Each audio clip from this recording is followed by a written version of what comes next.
বাংলাদেশের গতির দানব নাহিদ রানা এবার বড় একটি সুযোগ পেতে যাচ্ছে আইপিএল খেলার, তাও রোহিত শর্মার দল মুম্বাই ইন্ডিয়ান্সের হয়ে।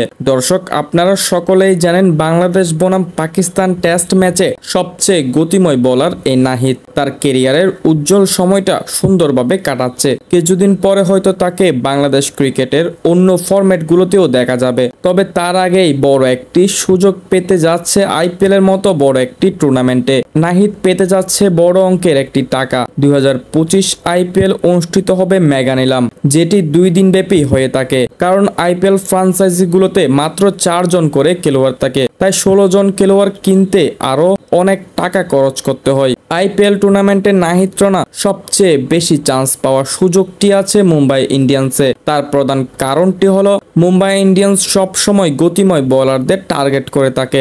আপনারা যদি প্রতি বছরই মুম্বাই ইন্ডিয়ান্সের নিলাম দেখে থাকেন, তাহলে তারা সব সময় কেনার জন্য আকুল হয়ে বসে থাকে জফরা আর্চার, হ্যাজেলউডদের মতো গতির দানব বোলারদের। যদিও বা হ্যাজেলউডকে অনেক ট্রাই করার পরও কিনতে পারেনি মুম্বাই। লখনৌ এর চেয়ে অধিক অর্থ ব্যয় করে হ্যাজেলউডকে কিনে ফেলেছিল। তবে মুম্বাই জফরা আর্চারকে কেনার পরেও এমন গতিময় বোলারদের কিনতে আকুল হয়ে বসেছিল। মুম্বাই ইন্ডিয়ান্স সব সময় গতিময় বোলারদের কেনার প্রধান কারণটি হলো তাদের গ্রাউন্ড ফ্যাসিলিটিসের জন্য।